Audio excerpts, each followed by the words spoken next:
NFL on Fox is brought to you by Shuttle by United.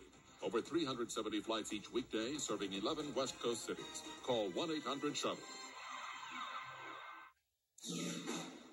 This is a Fox Sports presentation.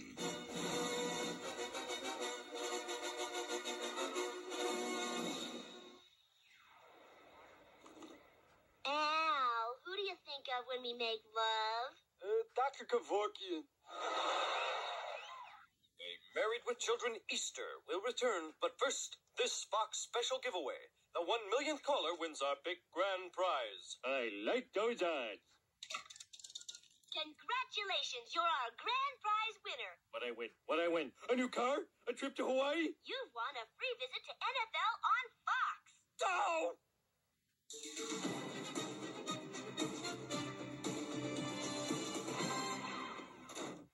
Homer, Bart, welcome to the NFL on Fox. I'm Terry Bradshaw. Wow, Terry Bradshaw, the man who won 4 Super Bowls, despite having the first name of a girl. Hey! Ignore the boy, Terry. I was hoping you could help me with a little wager. Who's going to win the Saints-49ers game today? Homer, we don't know who's going to win the game till the game is played. Sure you don't. Hey, you're James Brown. My dad says you were the greatest running back ever. I'm sorry, son. That was Jim Brown. Oh, I know. You're James Brown, the godfather of soul. I feel good. Na-na-na-na-na-na. Sorry, I'm not him either. Oh. In other words, you're the nobody James Brown, the talentless James Brown, the insignificant JB number 3. I'm still big enough to take a piece out of you, boy. So, Homer, what do you do for a living? I work for a vicious, evil skinflint who exposes me to nuclear radiation 40 hours a week. Well, I worked for Jerry Jones. I can only imagine your pain. Howie, you mind if I say hello to my friends and family? I can't see the harm. Hi, Mom, Lise, Maggie, and a special hello to my good friend, I.P. Daly. Why, you little... Go for it, man. Man, Homer, I really envy that hairline of yours. How do you keep from losing those top 2 hairs? Super glue.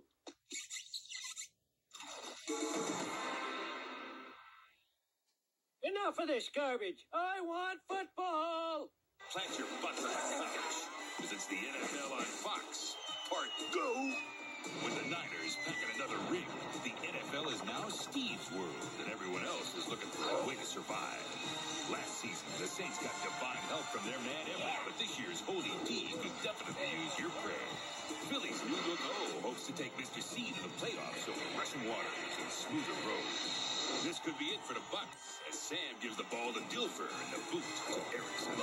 The Lions D grabs ex-Mike Thomas, and as for their O, one word, one name, Barry. After coming oh so close last year, the Steelers are ready to bust some heads, but they'll do it without Caper. He's off to Carolina, where after years of standing in Jim Kelly's shadow, Frank Reich takes center stage as the hero and Panthers' top grower. Last year, George Tamathis was pleasantly surprising, so the Falcons said see ya to their man named Rising. A moon bowl might be mission impossible, but that won't stop him from airing it out to Special Agent Carter. Meanwhile, Wadstats overachievers want more of this, so it's up to their stingy D to take it. St. Louis is hoping a new home and a new coach will mean a new era. The Brett man will prove his point 6 at a time. The Pack's attack will administer the usual punishment. Buddy gets the point, and he needs more, so he'll enlist the armed force of Commander Craig. In Washington, same as usual, they can't make up their mind, so it's Schuler's turn to twist and shout. Now, from Hollywood, where cartoons are cool, but live is awesome, your animated co-hosts of Fox NFL Sunday.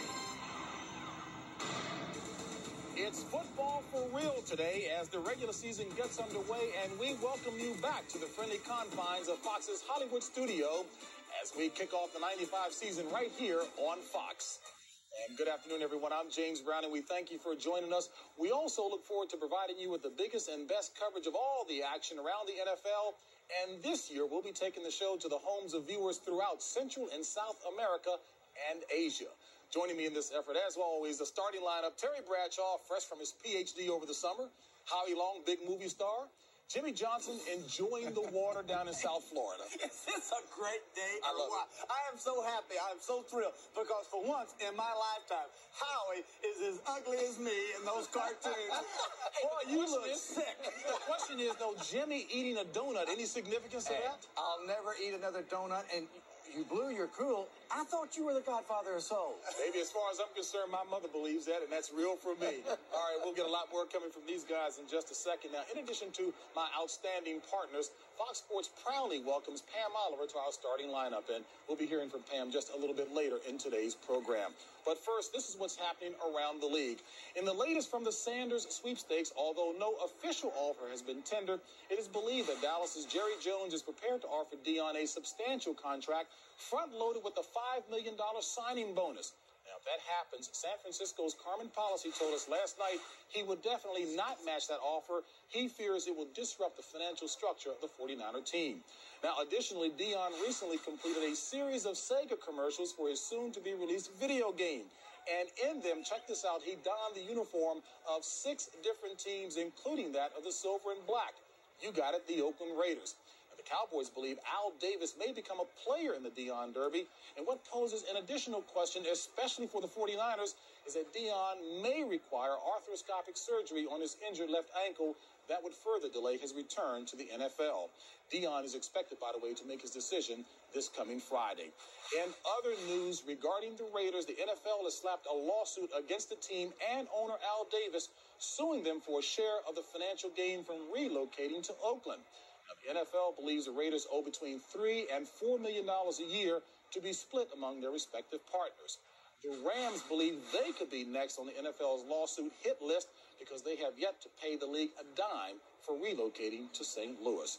All right, switching gears here now. Most of you will be seeing one of 5 early games today, and to get you set for them, we turn to our Fox Watch. To start it off, let's head on down to the Superdome in New Orleans, where Pat Summerall is standing by to call the action between the Saints and the reigning champion San Francisco 49ers. Pat? All right, JB. Usually when you make these reports, you talk about the weather and you talk about injuries. Well, the Saints have no injuries. We're indoors, so there is no weather. We're talking to Jim Mora yesterday, who starts his 10th year as the head coach of the Saints. That doesn't seem possible.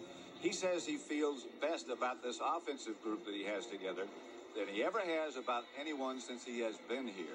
The defense is younger, quicker, faster, all those things, but as yet unproven.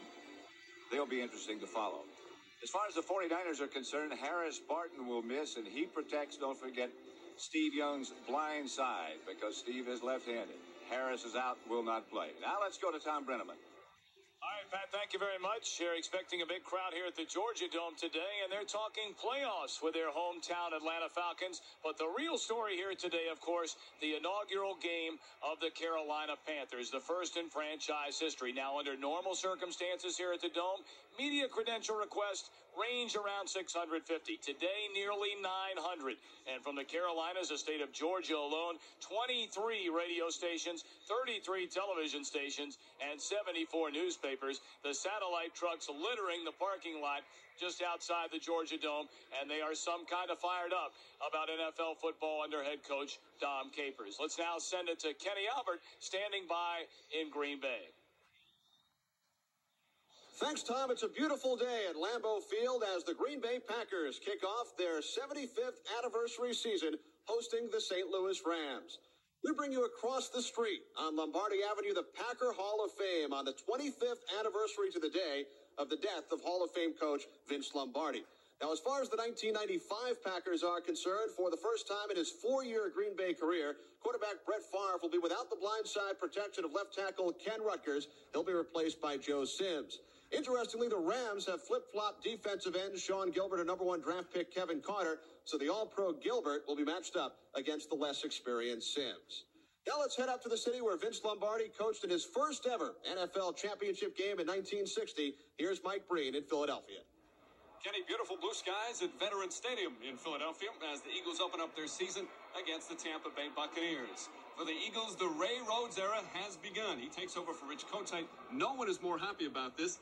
than Randall Cunningham. With good reason, too. Everyone knows the West Coast offense works and works well. The question here in Philadelphia is, can Randall Cunningham make it work for the Eagles? For Tampa Bay, they want to stop that streak of 12 straight seasons of double-digit losses. A lot rides on the shoulders of a young quarterback, Trent Dilfer. The Bucs are very excited about their young quarterback, Trent Dilfer, although he'll be without wide receiver Alvin Harper. Harper sustained an injury to his other ankle this week in practice and will be sidelined for today's game.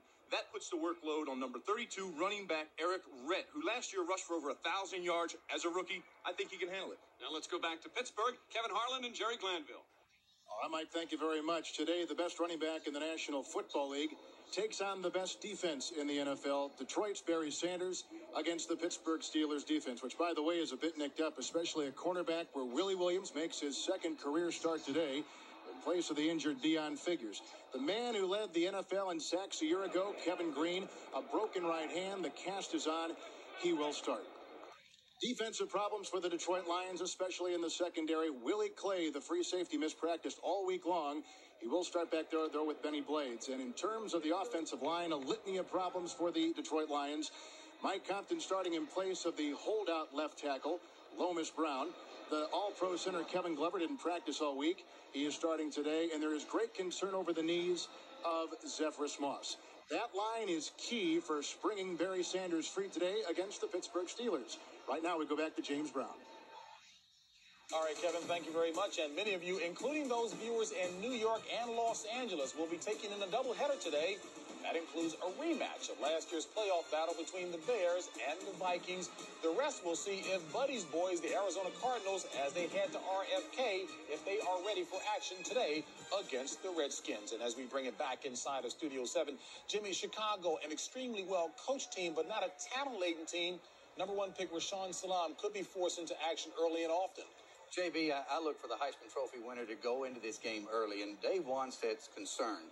Now, Shalom was not a fumbler in college, but he fumbled in the last two preseason games. He had two of them. And one little tidbit here, Walter Payton talked to Salam, and he said, take off those rib pads. That way you can grip the ball a little better.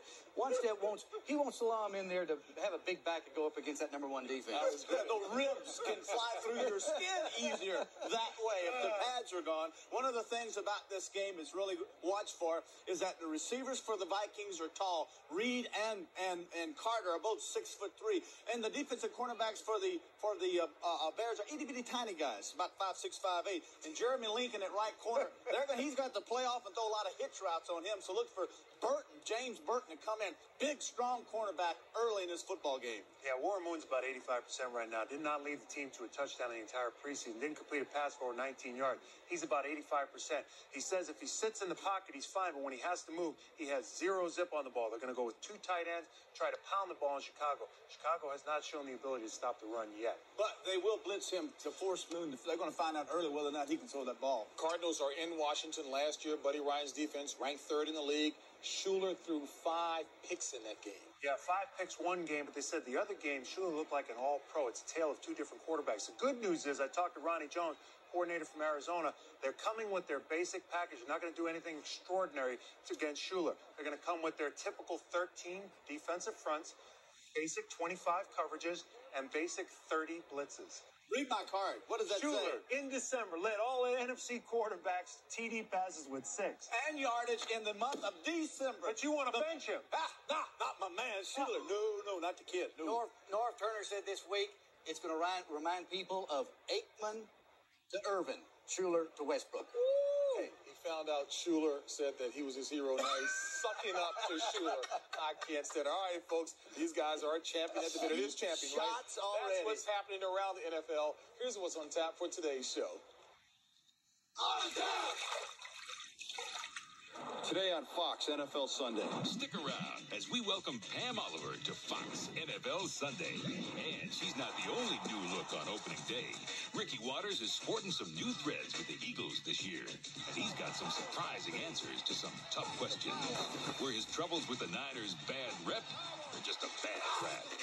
Last time the Browns faced the Patriots, Cleveland took a bite out of Bledsoe's wild card hopes, courtesy of the dog pound. But Foxborough is the site of today's big AFC matchup, and Fox's Eric Clemens is in New England with the latest. Is there any doubt what the Patriots have in mind? He's caught more TDs than anyone in NFL history, and the all-time reception and yardage records are about to become his too. Everyone knows he's the best in the game, but Jerry Rice remains as committed to his craft as anyone.